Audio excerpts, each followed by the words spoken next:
Au Mali, Oui. au Burkina, Oui. au Niger, Oui. nous avons des armées qui veulent se battre.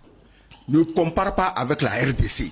La RDC, ils veulent faire la musique, ils veulent danser, ils veulent louer Dieu. Laisse-les là-bas. Eux, ils ont un autre problème. D'accord. Ici, dans le Sahel, nous avons affaire à des armées courageuses, déterminées.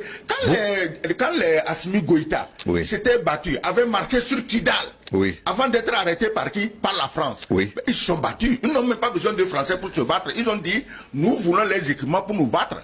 Quand les Burkinabés commandent les armes, la France bloque les armes parce qu'elle sait que les soldats burkinabés sont courageux, vaillants et qu'ils vont tuer ses amis les terroristes. Quand même, il y a des faits. On ne va pas aujourd'hui revenir. Monsieur l'ambassadeur, est-ce que vous pouvez aujourd'hui dire que les assaillants terroristes, ces djihadistes-là, n'ont jamais récupéré d'armes auprès de soldats qui les ont abandonnés? Voilà, c'est de ça dont je parle. Oui, les soldats aussi récupèrent les armes des djihadistes quand ils arrivent à les battre. Absolument. C'est les lois de la guerre. Tu fuis, je prends tes armements. Exactement. La dernière fois en Russie, à Saint-Pétersbourg, les Russes ont exposé les armes prises aux Ukrainiens. Oui. Les armes parmi les renommées invincibles, invulnérables, que les Occidentaux, les Russes ont ramassé ça comme des cacahuètes pour aller exposer. Donc, c'est la guerre. Je te bats, je prends ton arme. Absolument. Tu prends mon arme, c'est normal. Donc, ce que je voulais dire ici, c'est que au Mali, par exemple, avant que IBK soit renversé, Ibrahim Boubacar Keïta, il avait lancé, à la suite des accords d'Alger, l'initiative d'aller dialoguer avec ceux qu'on considère comme des djihadistes. C'est la France qui s'est élevée contre cela. Ouais, voilà.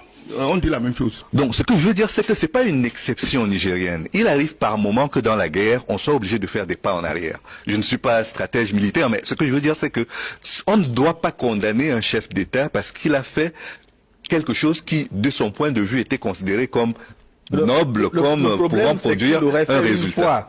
Cela a produit des effets contraires et il s'apprêtait à liquider de nouveau les terroristes. Écoutez, avant de terminer cette première partie, je voudrais qu'on analyse aussi la position des États-Unis, qui sont de plus en plus nuancés vis-à-vis du Niger. Est-ce qu'en cela, les États-Unis ne sont pas en train de trahir la France? Parce qu'au départ, ils avaient les mêmes positions. C'est la fable qu'on est en train de nous vendre pour nous faire croire que les États-Unis ne s'entendent pas sur le Niger. C'est tous des exploiteurs, c'est tous des voleurs, des pilleurs, ils s'entendent parfaitement. Moi, quand on m'a dit que Victoria Nuland est venue à Niamey, j'ai dit, mais ces gens, ils sont en danger. Parce que cette femme, on la connaît. Sa spécialité, c'est de foutre la guerre partout. Elle l'a démontré en Ukraine. Quand on a renversé le régime en 2014, c'est Victoria Nuland qui composait le gouvernement ukrainien. Alors, quand on me dit qu'elle est venue à Niamey, et apparemment les nouveaux dirigeants nigériens étaient satisfaits, le lendemain, on leur a envoyé un ambassadeur, ils applaudissent, j'ai dit, mais ces gens-là, ils méritent qu'on leur ouvre les yeux. Parce que cette dame, on ne l'a pas envoyée par hasard. On connaît ses spécificités. Donc les États-Unis, dans un premier temps, ils sont nuancés. Mais qu'est-ce qu'on dit aujourd'hui? Les services de renseignement russes, précisons, vrai ou faux, ça c'est pas mon affaire. Les Américains ont le temps de protester, de démentir. Les services de renseignement russes disent que les Américains préfèrent plutôt faire des assassinats ciblés sur les dirigeants nigériens. Vous croyez qu'ils sont nuancés avec la France? Ils sont plutôt plus radicaux. Dans ce cas-là, je préfère choisir l'option française. Les Américains, les Américains sont plus radicaux quand ils programment des assassinats ciblés. C'est leur méthode à travers le monde depuis des siècles et ils veulent l'appliquer en Afrique. Donc, ils ne sont pas nuancés. L'uranium nigérien, ça intéresse autant la France que les Américains. L'or, le pétrole, tout ça, tous, ils sont intéressés. Et puis, les métaux, les minerais qu'on exploite aujourd'hui ne sont rien comparés à ceux qui dorment encore dans le sous-sol et que tout le monde lorgne.